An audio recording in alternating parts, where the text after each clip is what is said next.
Salam saudara terkasih dalam Kristus. Salam jumpa kembali pada renungan harian Embun Pagi. Hari ini kita akan menjalani hari-hari kita. Dan biarlah hari ini bersama tuntunan firman Tuhan yang akan memberikan kita pemahaman dan paradigma baru. Oleh karena itu, sebelumnya kita bersatu di dalam doa. Damai sejahtera Allah yang melampaui segala akal dan pikiran, itulah yang melihara hati dan pikiranmu dalam Kristus Yesus Tuhan. Amin.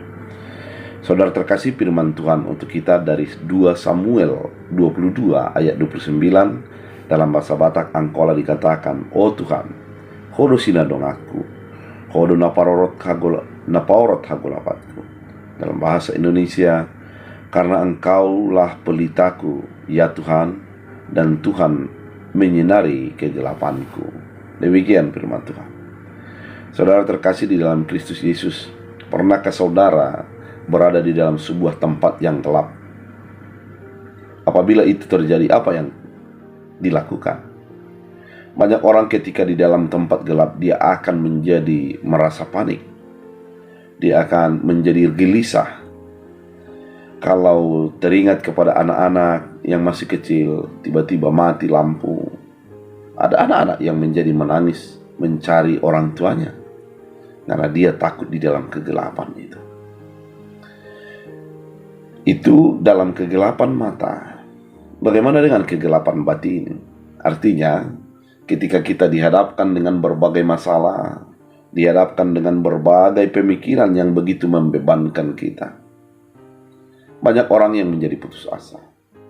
Bahkan sampai mengakhiri hidupnya oleh karena gelapnya perasaan, pikiran, dan batinnya.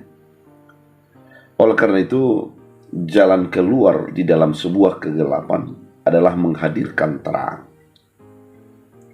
Kalau ruangan yang gelap, kita akan menghadirkan terang dalam ruangan itu, dan kita akan melihat apa yang terjadi. Kalau pikiran yang gelap, maka kita menghadirkan pengetahuan dalam pikiran kita. Namun ketika kita di dalam kegelapan batin, kegelapan perasaan, kegelapan hidup, kita butuhkan Allah yang akan menerangi kita. Karena memang tanpa Allah kita akan sulit melangkah dalam langkah-langkah kehidupan kita. Kita sulit mengerti hal-hal yang terjadi dalam hidup kita. Apabila kita dalam sebuah tantangan, kemudian kita tidak melihat Allah, pada saat itulah kita akan menjadi merasa persoalan itu terlalu berat. Beban itu terlalu berat di pundak kita. Namun kalau kita melihat Allah, maka kita akan mengetahui maksud dan tujuan Allah dalam hidup kita. Oleh karena itu, saudara terkasih dalam Kristus Yesus, firman Tuhan kali ini mengingatkan kita bahwa Allah lah yang menjadi terang kita. Dalam kitab Samuel ini, penulis menyadari bahwa Tuhan adalah Tuhan yang menyinari kehidupannya dalam kegelapan. Oleh karena itu, tidak salah ketika kita masuk dalam perjanjian baru, Yesus mengatakan, "Akulah terang dunia." Kalau dikatakan terang dunia, berarti Yesus itulah yang membukakan sebuah kegelapan-kegelapan dalam hidup kita, dan kita masuk dalam terang.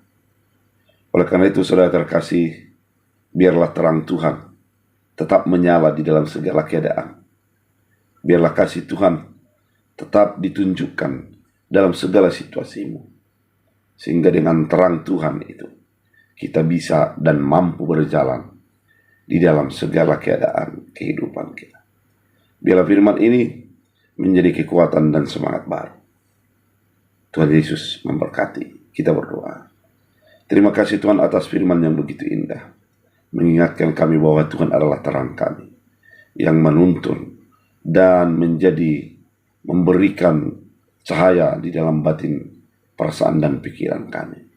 Biarlah firman ini menjadi kekuatan baru. Berkati setiap orang. Kuatkan yang lemah, hiburkan yang sedih, dan tambahkan sukacita. Dalam Kristus Yesus Tuhan. Amin. Tuhan Yesus memberkati.